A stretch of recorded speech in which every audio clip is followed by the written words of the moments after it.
We're We back. are back. It is episode 90. No matter what you may see on your screen, be not deceived. This is episode 90 of the Metal Roundtable. I am Metal Rob, and with me, as always, is the great Carcass John. Is that me, or is it Scott? He's that great is too. you. Oh, Carcass. And I got also, I changed my name. We also have Scott. with us the great Scott Raging Waters. That's I right. dig it. There it is. I like it. Not Cool Still Waters or Next week it'll be Muddy. Muddy Waters. Oh my gosh. Hey ho, let's go. What? Oh my gosh. Why did I never think of that? What's up, JT? Um, We already got him chiming in. Baron Von Headbanger. That's right. From Louisiana. Yep. What's up, JT? Terry. Well, Terry. we took a week off last week. Monkey Butt had some prior engagements, and he was doing some important work up in his neck of the woods. And so we threw out episode 89 about the big next four, the next four after the big four. And it was a short episode, but it was highly debated on in the comments. I did get some messages and some comments about it, which is pretty cool. But thought it was a pretty cool episode of us being all in the same room, in the same state, no less, for once. So that was pretty fun. But you guys got any good shout outs today before we get started? I got a couple. Hit me. Check it out. Brand new Final Decree 7-inch single. Nice. All the way from Europe. Of course, Final Decree being two members of Hyrax, bass player from Steel Vengeance, and the singer from Ruthless. But basically, Glenn Rogers' new project. Nice. Oh, there we go. Final Decree. And there's Nice. Yes. And then check this out. This has got to be this shirt is so cool. It's hard to believe. I just got this in the mail. Someone bought it for me. I'm at the bag up. Whoa. Is that awesome? Cool. Wow. Yeah, could they have made the print a little bigger? It is literally sewn into the shirt. I mean, it is the entire shirt right into the sleeves. That is crazy. Yeah. Anyhow, I thought that was really cool. That's that's cool. man. Some fans sent you that? Actually, yes, a fan did send it to me, but they're actually selling those now on Ultimatum's merchandise page. Oh, cool. But I don't get any free, and even I have to buy them because they're being made by another company, and then they sell them and give us a few bucks for everyone they sell. Yeah, that's cool. Cool. Well, who else you shouting out? That's it for now. Just All wanted right. to show you a few things. I thought those were cool. How about you, Car Crash? I talked to a mysterious stranger today, one Scott Shell Beast Shelby today, and he's still playing guitar, still wanting to do music. He played in War Beast and Gamacide and Hammer Witch, and good grief, who did he play for? And he still has his chops, and he's just been busy. He's deemed an essential employee because he's an electrician. Not my favorite people, but he's one of my favorite people nonetheless. So shout out to the Shell Beast himself. Hopefully we hear new musical endeavors from him and whoever he decides to put in the same room with him. They better be able to play fast. Yes. Because the Beast is back. Nice. Awesome. So, yeah, I need to get with him about getting all the War Beast merch over to that show on the 17th. There you go. Oh, whoa, look at that. Yep. Oh, very nice. Had to find me a copy and of course it makes me big and I put it away. So, I'm sorry. Did you have somebody else? Oh, No, okay. Well, that's it. That's pretty much it. Yep. Let's run through the logos. Mine is very nice and classic. I can see that yours is Undergang. Undergang. Is yours Venom Ink or Venom just Venom? Just Venom. My Okay. buddy Mike Griffin gave me this shirt. That's pretty killer. Yeah. I dig it. And of course, Scott has. Here, I can make one so I match Scott. No Well, life till metal. It looks like it's punching you in the chin. Not exactly. Yes, absolutely. So has anyone gotten this tattooed on him yet? I haven't, not that I know of. Okay, well, If anybody gets that tattoo, they can watch all the episodes for free on YouTube. Oh, cool. That's How a about good that? deal, man. That's a Well, good deal. I got a couple of quick things, if you guys don't mind, and then I'll take us into the episode for indulge today. us. Local guys that I play on the Metal Rob show every week, or just about every show I've played, the band Legacy from Dallas Fort Worth, and they released a new song this week. So go to, I think it's Legacy Band DFW. I feel like an idiot. I'm going to look at that right now. I had it pulled up. Isn't that the same band that opened for UFO with Mothership?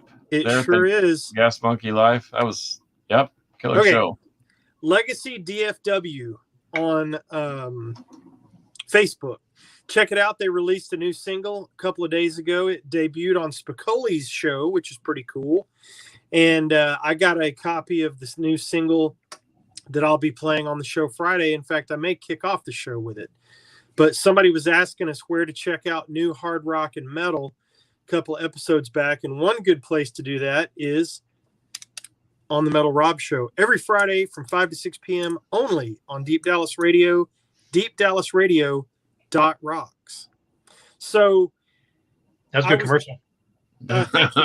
So they've got a new song and it's really good, and I want you to check that out. But also, I'm pretty stoked. Scott and I were catching up today. Sometimes I get jobs come across my mastering desk that I don't know who the band is, and I feel very remiss in the fact, John, you're going to reach through the internet and smack me. I'm going to be mastering a Vindicator release. Yes. And I didn't know who that was. And so Scott, I felt like a bonehead when Scott explained it to me. And he was like, oh, dude, Carcass is all about this, man. So, yeah, I need to check that. I've got the files, and I'll be working on Vindicator. So I'm pretty excited about that. What's up, TJ? What's up, TJ? Hey, speaking of, that's an Denver. Thank you, TJ, for the... Hey, Steve. What's up? Thanks for the excellent segue, TJ, because this will take us into our topic for today. I was chatting with TJ from Forebode, one of the several house bands that we have here on the Metal Roundtable. We've got more than one now. Forebode was the original, now Aska, of course. But I was chatting with him just as we came on, and he said that they were hoping to avoid the sophomore slump. And I'll bet they will avoid the sophomore slump. I know they will. So episode 90 today of the Metal Roundtable, we are going to talk about bands that avoided the sophomore slump, meaning that their first album was not bad, but the second album was even better. So I am cheating and going off of a list that I found on Loudwire, but it had a bunch of the albums that I came up with, which is cool. But I'm going to put this list up against what you boys say, and I'll just throw one out there. How about that? Now, This is a little more grunge on the Seattle side of things, but Alice in Chains, Dirt. That's what I'm starting with. Okay. I agree with you. I thought Facelift had one great song on it, and but Dirt was far superior. How about that? I think I heard my introduction to Alice in Chains, you'll never believe this, was at a Pantera show when Pantera and Prong and somebody played together, and they played Facelift between the bands over the PA. So that really stuck for me. I prefer Facelift, but I do agree that Dirt is a bigger, better, badder album.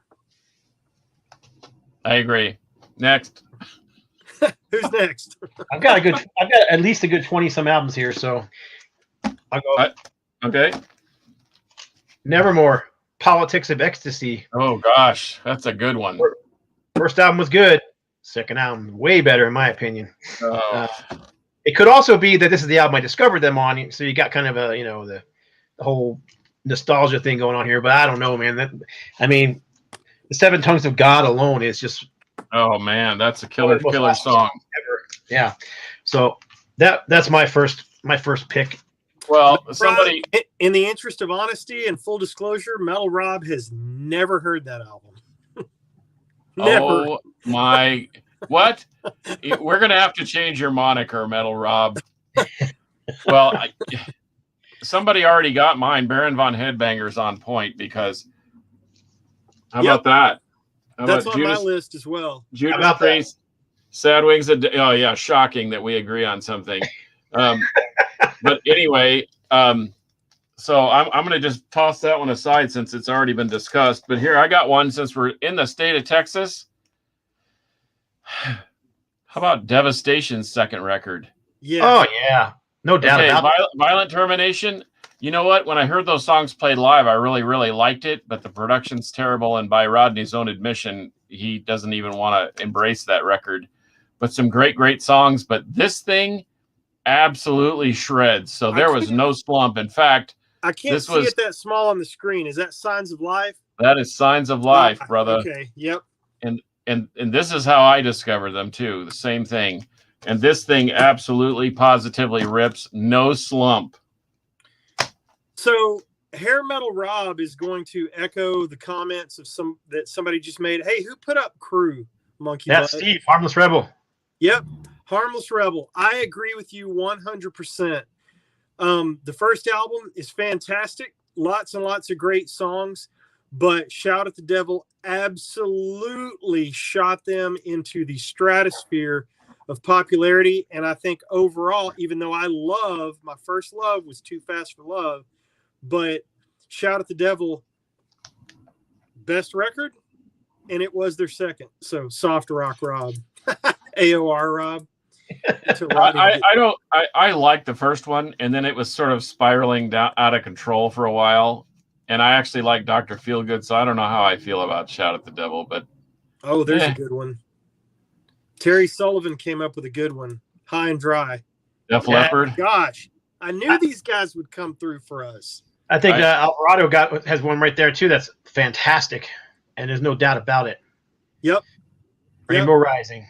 Yep. Yeah. I mean, the first Rainbow album's good, but Rainbow Rising is just one of the greatest albums of all time.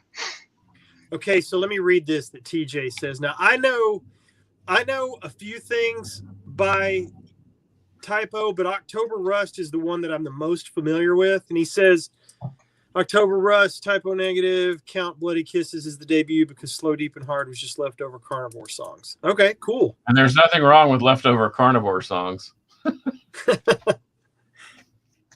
Who else you got, Scott? All right, I got one. This band's second album was many, many, many, many years apart. From Philadelphia, Faith or Fear. Ah, okay. Oh, wow. I've got their second album, Instruments of Death. This thing's fantastic. I love this album.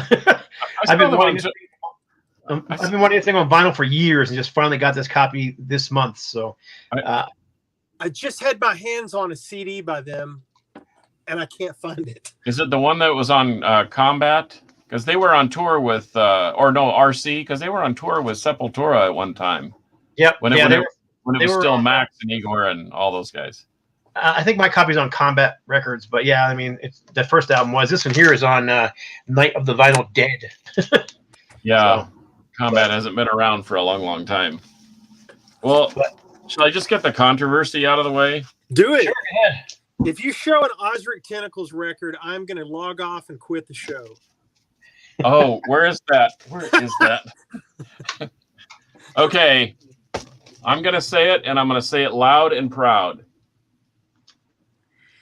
I get so sick and tired, and while we're doing that, you know what? Everyone's like, bonded by blood, bonded by blood, bonded by blood. Well, I think these two records right here are actually better than the first. I'm going to say it. First of all, I agree with you on the Exodus. Absolutely. I hear it all the time as well. I can't get past the production on that album, and Pleasures of the Flesh is just better. Also, the Metallica, that was a hard one for me. I thought about that too, but that was a really, really tough one for me because the first one was so monumental. It was such a definition of that Bay Area, California thrash, and just Right. I agree. But they graduated up to their second album. I don't think I can argue with that, John. Yes, I grabbed those two albums as well. I mean, I love Kill 'Em All. I'll always list it as my favorite album, but this, I mean, we didn't say it had to be, better than. We just had it as good as, and I think this is at least as good as, if not better than, Kill 'Em All. Well, they had the booming guitars and the booming bass. The drums actually sound good. Of course, they had Fleming Rasmussen from Artillery fame, who knew how to do production and knew how to make something sound really good, especially as it pertains to thrash metal. And I think that was you talk about monumental steps up. I mean, they jumped from the basement to the rooftop with that one, in my opinion. You're right. I remember people calling them sellouts when the album came out because they did Fade to Black on there. But I've always loved that album. Oh, Fade to Black is that thing rips, and you can go get trapped under ice if you want. I don't care. And it's a freaking amazing record, start to finish, and push it to the front. Are you kidding me? All I have to say about this one is Brain Dead and Parasite. Yeah. I mean, those two songs alone annihilate most other songs. Chemical, Seeds of Hate. I mean, start to finish. And the production's better. Please don't buy the don't buy the remastered version because it really sounds awful. It sounds so clean. It's almost makes your gums hurt and it's annoying. So I got one that's probably just as controversial in the same genre of thrash metal, but taken over by Overkill. Well, okay. 100%. Shocking. 100%. Here we go again. I love the first album. So we're not saying the first albums are bad. I love the first album. I just think this album is as good, if not better. I mean, Wrecking Crew, Fatal to Swallow, Power Surge. Power Surge is one of my favorite songs ever. United We Stand, Electro Violence. This album just destroys. Yep. Agreed. So yep. Go ahead, Rob. Sorry we cut you off. No. Peace Sells. That's another good one. I think it's better than the first one. I like it as much as the first one. I think they're perfect together. They're both great albums. I think it's better. I think the production is better. I think the songwriting is better. I think they really hit their stride on that album. And it's like the Metallica thing. They just graduated up. They jumped from the basement to the rooftop. And to echo what you guys were saying, yeah, give me the second Megadeth record. Because I saw somebody hold that up. And while we're on the vein of thrash, give me Spreading the Disease. Over Armed and Dangerous? Yep. Okay. I don't know that I'd say over it. I love Anthrax. I mean, I grew up with them. They were a local band for us. I mean, I saw them in the clubs back in the day. But I love this album. I saw them on this tour twice. I can go with either one of the first two albums. They're both fantastic to me. So I'm not saying one is better than the other. I just like them both a lot. So there was no sophomore slump is all I'm saying. Right. Agreed. Anybody for Diary of a Madman? Thought about that one. I just think, weren't they all recorded at the same time? I don't know. Well, that would be the case of like the first 3.5 Van Halens. Right. They were all recorded at the same time and just sort of leaked out. Well, and then I'll just get this over. Since I just said it. I think Van Halen 2 is equal to, if not better than, the first. I mean, the first one was iconic because it's just it's something we've never heard. But send all your negative comments to Eddie Konopasek and then get schooled. So but there is definitely no sophomore slump when it comes to Van Halen. No. Absolutely. No, we didn't hit that. We didn't really hit that till Diver Down. I agree. Yep. Completely agree. That's grad school, and they were terrible. That is grad school. All right, I got one for you. Oh well, no, I think Scott. Go ahead, brother. Want me to go again? Yeah. Yes, that's on my list too. That's on my list. Yep. I mean, it's technically their second album, and it is a scorcher and one of the best heavy metal, hard rock, whatever you want to call them, albums of all time, in my opinion. I mean, what was this, 1978? And that double bass and the song Overkill is just, I mean, that's early thrash metal. That's proto thrash right there. So, yeah, fantastic release. Of course, I'm a Motorhead fanatic, so no doubt, but just it got more metallic, it got heavier, it got better production. It was still raw and guttural like Motorhead was, but it was less punk, more rock metal. Now, that I agree with everything you just said. I think the second Motorhead album is definitely better. Now, here's one that I'm going to hold up, but I disagree. This is on the Loudwire list, and I completely disagree. So I'm going to see what you guys say. Great album, iconic album. I don't think it's better than the first one. I agree with you. I was going to grab that, and I thought no, because I don't believe the first one is.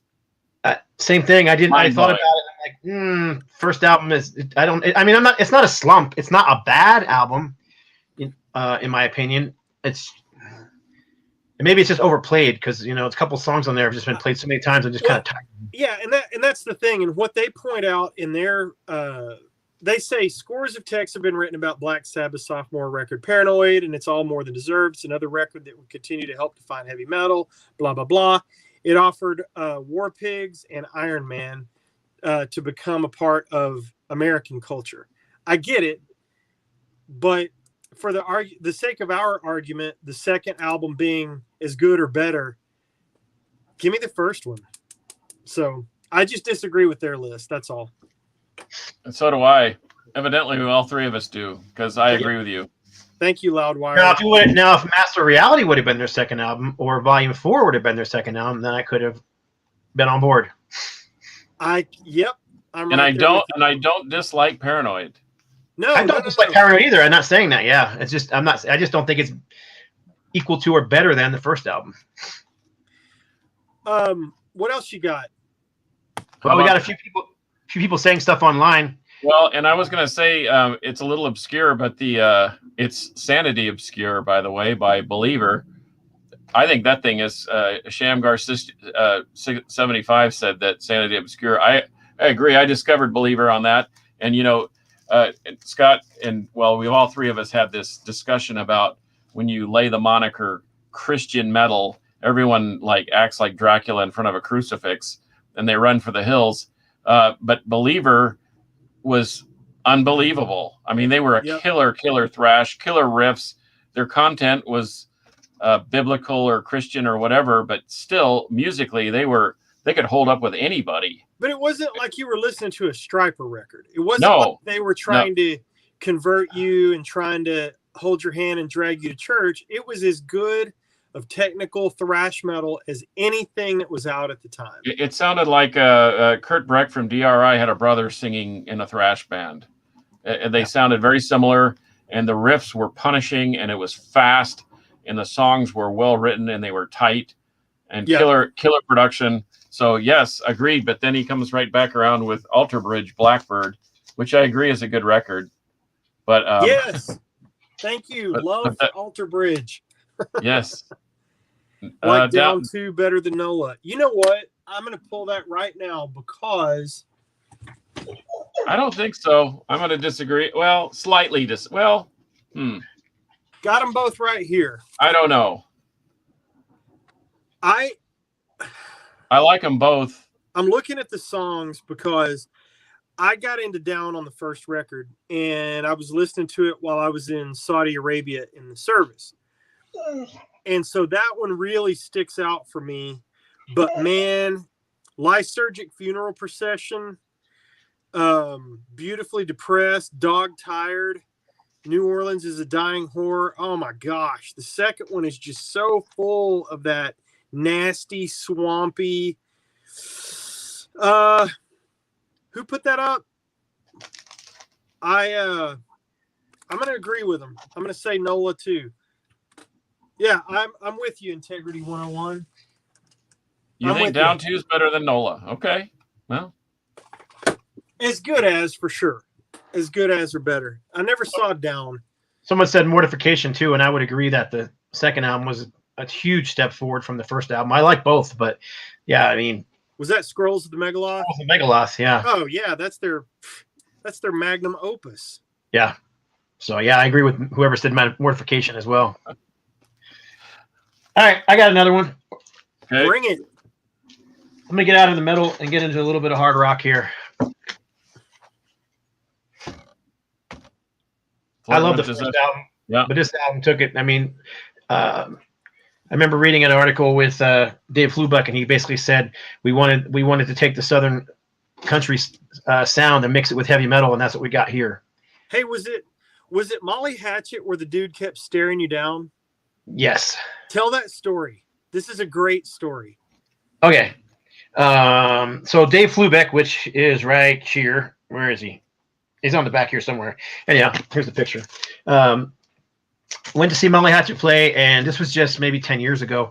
They were playing at State Fair, got there early, and they were out there sound checking, so I stood in front of the stage and just watched them sound check. Was getting some wicked stares from Dave Flubeck, just looking at me, and I kept looking at my wife like, what, did I do something wrong? What's wrong? You know what? It's very weird. So whatever. Does the show, and we watch the show, and again I'm in the front row right in front of Dave, and again I'm getting these really odd looks from him, and finally after the show a roadie comes up to me and says, "Hey, stick around, Dave wants to talk to you." Well, then the radio station had done something where people won backstage passes, so all these people were there, so I just kind of hung around until they were done with all that, and then they came out, and about 30 people get in line in front of me, and I get to the end. And I go in line, and they said, "Well, we want you to go to the back of the line." This is the same roadie. He goes, "We need to do the last one." And I'm like, "Okay, what'd I do?" So we wait in line. I brought my CDs to get signed, and get all the way there. And Dave Flubeck says, "Man," he goes, "I'm so sorry I was staring at you like that." He goes, "But he was one of my best friends growing up was a singer from Skinner, and darned if you weren't a spitting image of him." So anyhow, that was it was just kind of funny, and took a picture with him, and he was real nice. He signed my. I didn't bring this record because other than him, none of the other guys played on this record. I brought the records those guys played on. I think I was the only one in that entire line that actually brought a record the whole band played on, just to sign. In any case, yeah, whatever. I guess I looked a little bit like Ronnie Van Zant, but also look at this cover. Can you see the autograph? Yep. My wife bought this for me. My wife bought this for me from a radio DJ, and Dave Flubeck wrote this to her in 1978. But it says, "To a honey of a woman, I'd love to spend some more time in depth with you. Thanks a million. Nice top, Dave Flubeck."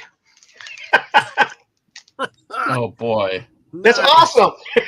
That is awesome. It's so awesome. My wife bought that for me one year for I don't know, birthday or Christmas, something like that. She got it off from the DJ. She bought it on I think on eBay. But in any case, great album, funny stories.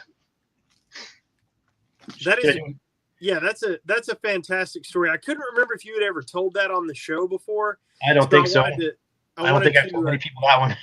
Yeah, I wanted to make sure we didn't miss that. I'm glad you were cool telling it. How about Abigail from King Diamond? Can't argue with that one. I won't argue with that one either. Love that record. Yeah, you know what? I got to tell you, Baron von Headbanger's right on point, because he said something about Led Zeppelin 2. Yep, that made the list as well. Yeah, and I think this is equal to, if not better than, the first record. And so, anyway. He had Sad Wings of Destiny too, but this Zeppelin thing, I've probably worn out 4 copies of the vinyl and at least that many of the tape and 8-track. I got another hard rock one, not so much. Well, it was considered metal in the 70s, but dude, here I made a mistake. I saw Black and I pulled Rocks, but yes, Get Your Wings. That's like one of my favorite records of all time, let alone. I like the first album a lot. And anybody who knows me knows I'm a huge Aerosmith fan, but this album was just such a vast improvement in every way. In part because of better production, but better playing, better songwriting, and a few studio musicians to help them out. Yep. The comments are fantastic. I can't keep up. I know it seems like I'm distracted, but I'm reading all the. Man, I totally agree with Integrity 101 there. The New Order just rips. And some of that's production, but some of that is and I disagree with Zeppelin 3 being the best, but that's why we're having a discussion. It's good, but yeah, the New Order by Testament. I mean, I love the Legacy, but the production on New Order is far superior, and it just shreds. And then they filmed that Disciples of the Watch video for MTV at a warehouse that was one of my customers when I was in Houston, down by the Houston Ship Channel.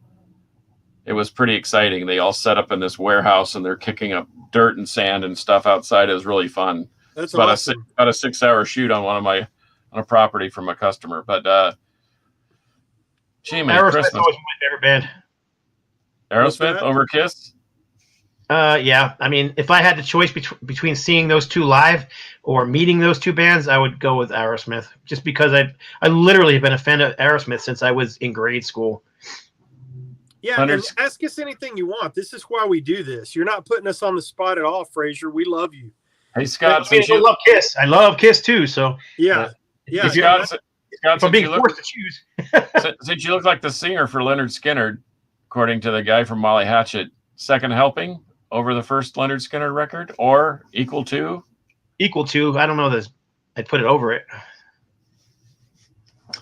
Yeah. That boy, they really tried to squeeze the orange out of, or the juice out of the orange on that one. They had those guys touring and recording.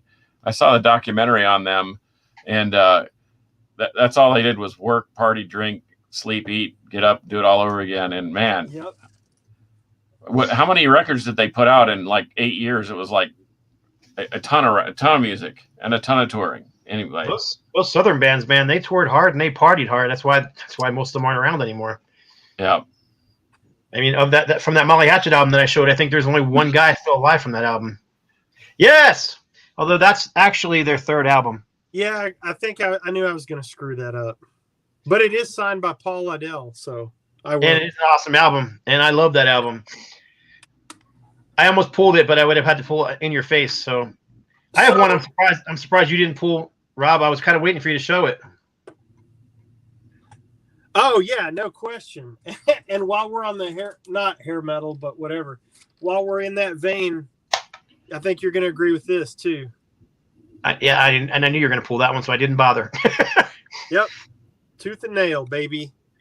Every song on here, I freaking love that. Hair metal Rob approved. Okay, how about this hair metal Rob?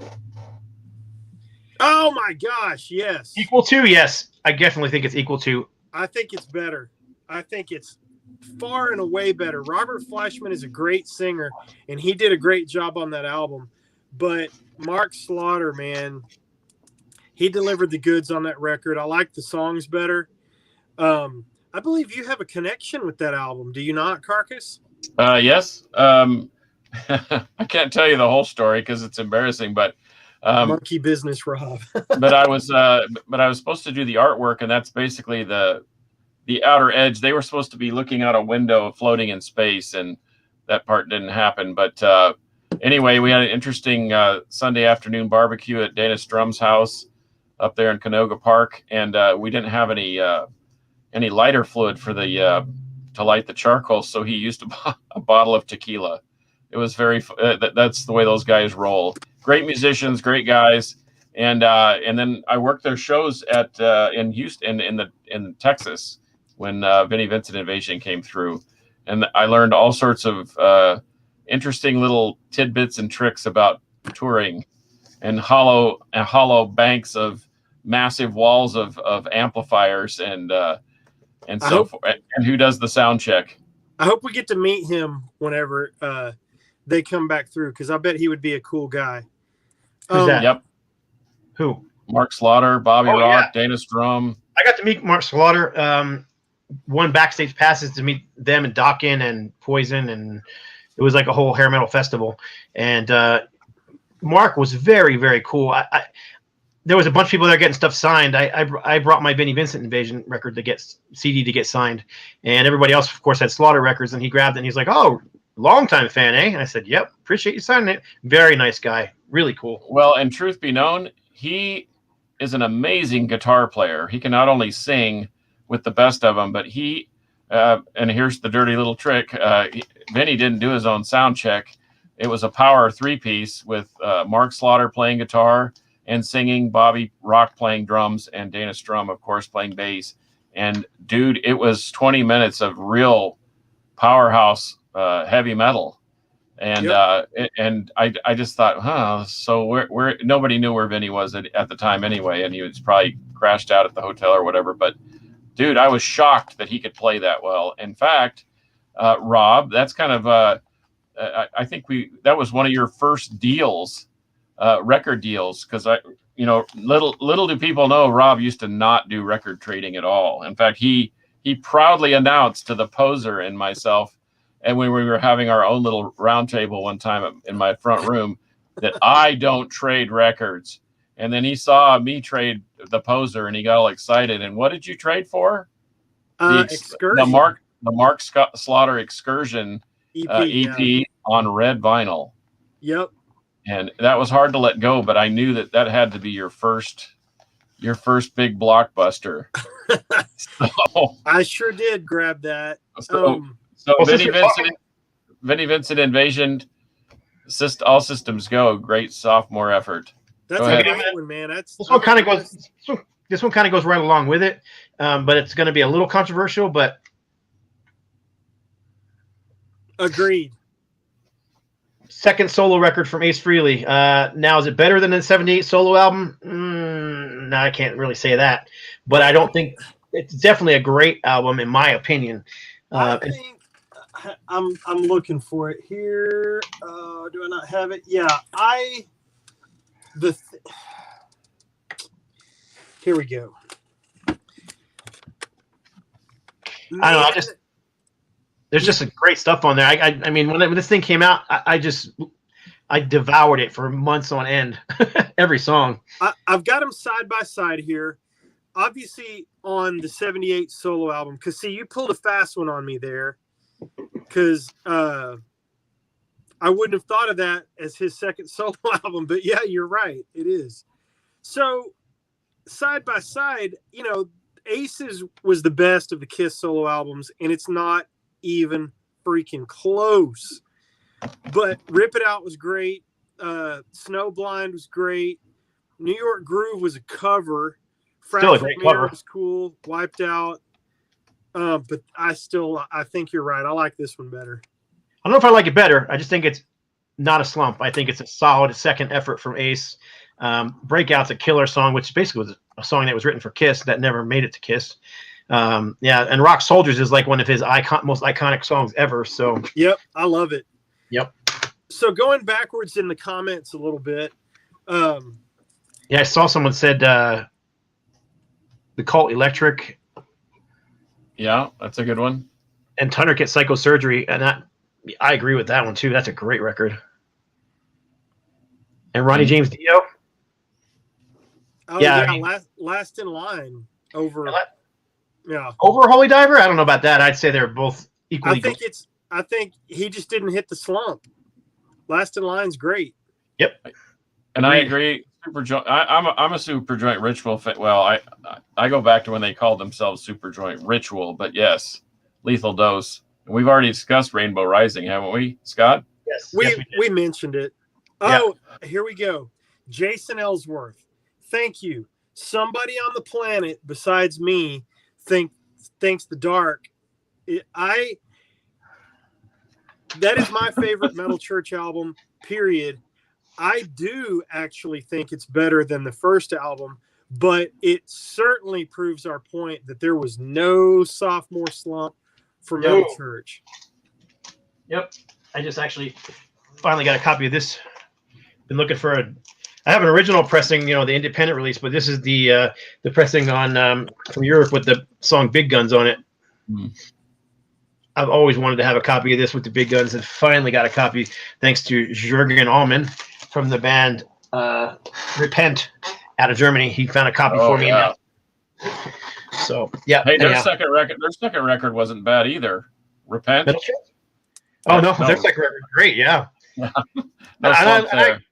I agree with you, Rob. I like both those Metal Church albums. I mean, I like that second album so much. We actually recorded a version of Ton of Bricks, and we played it live for years afterwards because it was just such a fun song to play. Yeah, man. I'm just glad to see somebody else showing love All right, I got for one. dark because everybody loves that first one. Ooh, Obituary, Cause of Death. Can't argue there. Yeah, I wouldn't argue there. Speaking of death metal, and I know that most people hate this band, but I like this album a lot and think it's one of their best. I think it's probably one of their best too. Is that their second one? That's their second album. Well, I like it. Warpath. I mean, the song "War Is Coming" is I just love that song. That is a great song. Well, here, since we're you chastised me about my obscure music taste, I'm going to throw one at you that probably only, let's see, TJ Lewis might get this one. Maybe Fraser Dawson. Weekend Nachos, anyone? No. What? Weekend Nachos? Okay, I'm Googling this right now. Okay, they've got like 9 albums out. This is their second one still. I like Worthless, which is their third, but this is much better than their first one. So no sound. Nachos. Yeah. Yeah, there it is. Yep. I like the cover. Reminds me of this one that I pulled. Oh yeah, that's a good one too. Now, Hey Rob, I saw PLF Weekend Nachos in Pizza High Five. Look that one up too. Okay, what kind of music is Weekend Nachos? Kind of Pig Destroyer with kind some. of cheesy. Yeah. There you go. See, I told you TJ would get it. They're a grind band, but they're with some atmospheric parts. How about that? They're like a Pig Destroyer, Converge, Forebode. It's nacho cheese. Okay, Weekend Nachos. I'll check that out. Jock Power Violence. There, that's I'm what it's called. now following. Someone says something about it. I'm now following Weekend Nachos. See, I told you, someone would get it. Skid Row. Correct. No sophomore slump. I agree with Steve. Anyhow, would you think this one's better than the first album, though? I think it's better, but I think it's just as good. That's kind of where I'm at too. I think it's just a fantastic follow up. So, yep, I agree. I still got about 6 more. Well, I got one. I got one that I'll throw at Rob because nobody likes this era of UFO, but I know you like UFO. But this is their first album, and in a cool kind of way, this German pressing did the first and the second back to back. But I think the second one is even better. I wouldn't disagree with that. It's more melodic, but this stuff, it's kind of like the Scorpions, Lonesome Crow, and Fly to the Rainbow. No one believes that it's the Scorpions. They're like, whoa, what is this? It's so psychedelic and trippy, but it's 1971 or 1970. So, but the same thing with the UFO. There was no letdown there, and I actually have one more, but nobody knows who Spearhead is. So, but no one knows who Weekend Nachos is. Well, wait a minute. I'll bet you Fraser Dawson knows who Spearhead is. Fraser, if you know who Spearhead is from the UK, pop in. This is Decrowning the Ironok, and they did a first album that sounded a little more black metal-ish, but this thing is punishing death metal. Dissection, Storm of Light's Bane, perfect record. I can't disagree with Baron von Headbanger, and he and I are like Scott today. We are on the same page. I love it. So I want to go back. I've been paying attention to the comments, and I appreciate everybody very much for chiming in.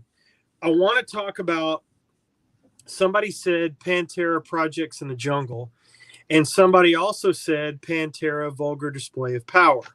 Now, I think you can argue both ways. The true second Pantera album is Projects in the Jungle. And for the purposes of the show, yeah, no Sophomore Slump. In fact, it was better than the first album by a mile. Now, if you go to the major label albums, because Pantera is 100% a tale of two bands. They just didn't change their name.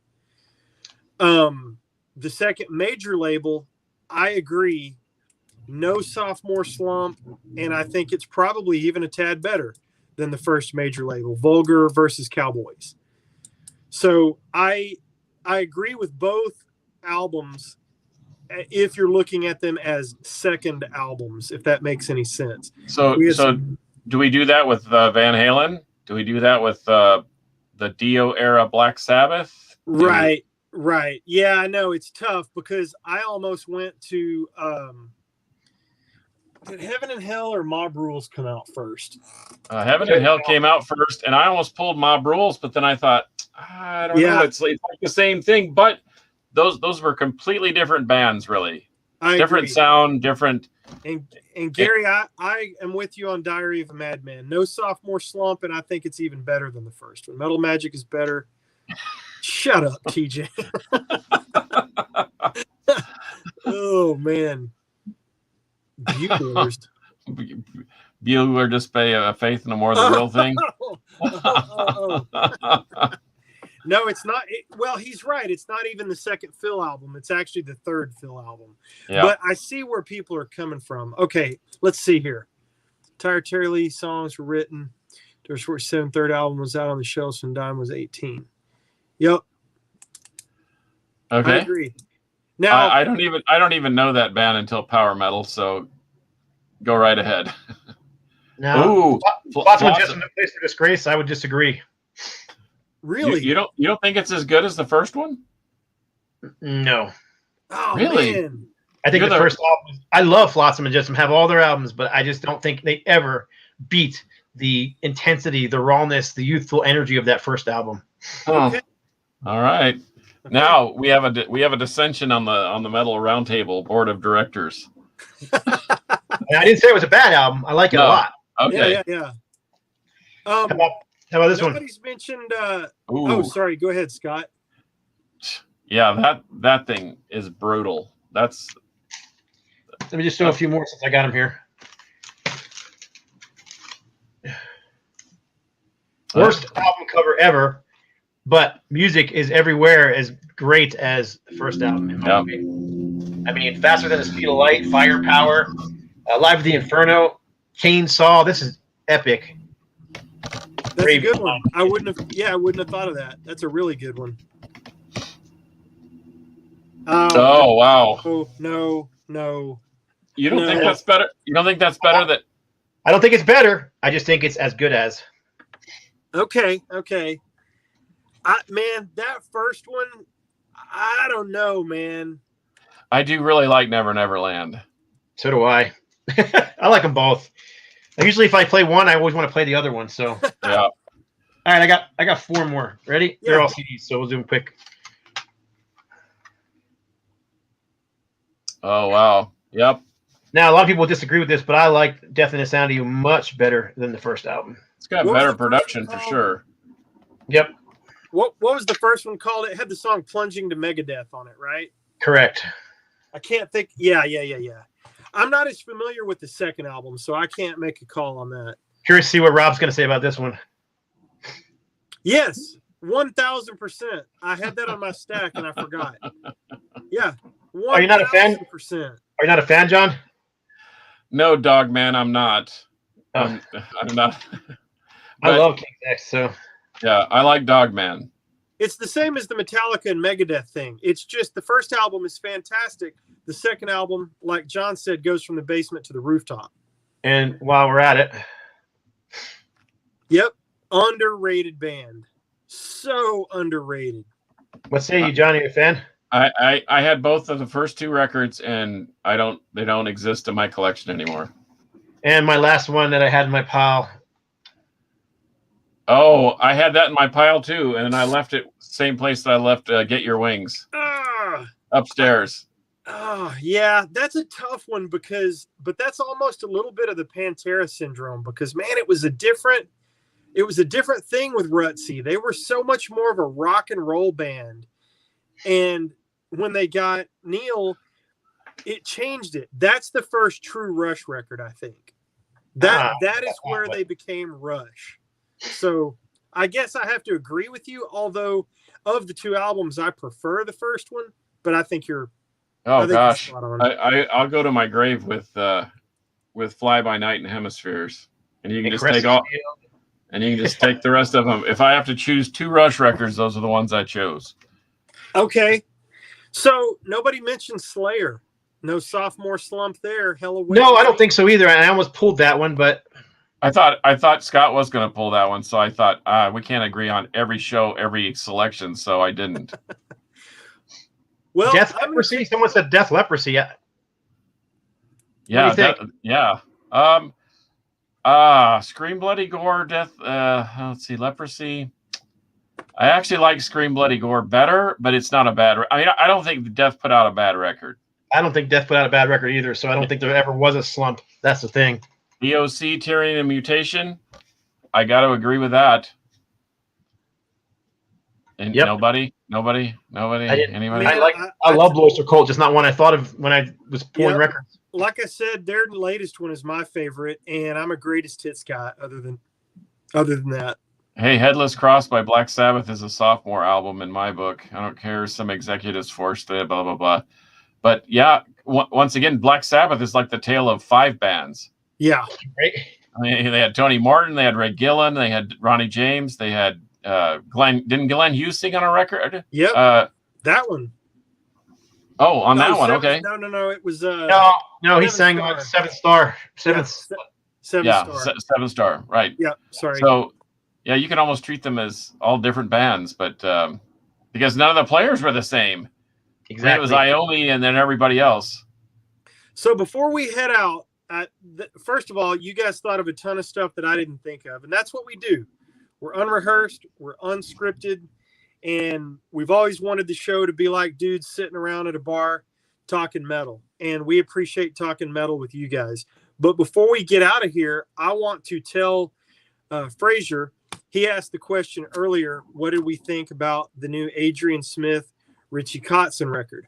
I don't think the other guys have heard it. I really don't know. I can't speak for them. Have you guys heard that? Not yet.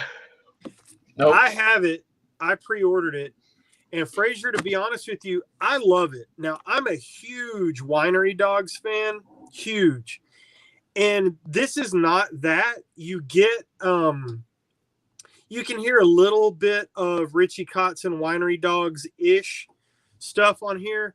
But, man, the bluesy, kind of smoky, cool voice of Adrian Smith along with Richie Kotzen, because they sing back and forth and they swap out leads. And the thing that I like the most about it is it's very obvious who is singing. And I think Adrian Smith has an underrated voice. Richie Kotzen has a great, unique voice, and I love it. But props to Adrian, because this is the most I've ever heard him sing, and I really love it. And the dude can also play the blues, man. He is a very, very good guitar player and a very respectable blues player. I like this album. This is going to be, if this doesn't make my top 10, 15 albums of 2021, I'll be surprised. I love it. It's not a headbanging crazy thing. It's not Iron Maiden. It's also not technical Winery Dogs. You boil all that out and you get this great rock and roll record with some bluesy influence. And I give it a 7.5, maybe an 8. I think it's a great album. You know, I liken Richie Kotzen to Mark Slaughter. I mean, he salute. Whoa, are you okay? Somebody, is he all right? It's really windy out today, so. I started listening to Richie Kotzen when he was a shrapnel artist, just doing shred guitar, and then all of a sudden, who thunk it? The guy can sing too, and he can still shred on guitar. So that's why the Winery Dogs was so interesting, because they were a power 3-piece. But I always wonder when these guys get spread out so thin in all these bands. I noticed Mike Portnoy just put out another record in Sons of Apollo, and then he's in Winery Dogs, and then he was in Dream Theater, and then he does cover tunes, and then he does this, that, and the other. It's like I was just afraid that someone told me that the album lacks focus, but I guess until you hear it, I mean, who's to say? And if you get a 7.25, it must be all right.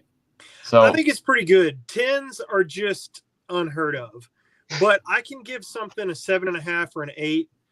10s are out there. We all have our albums that we think are 10s, but if I'm giving something a 7.5 or an 8, what that means to me is it is interesting enough that I have played it repeatedly, and I have played this album repeatedly since I got it. It is holding my interest, and I'm going back to it almost daily. It's only been out a week or so, but yeah, I'm revisiting it a lot. And so what would be a 10 in that genre, that blues rock?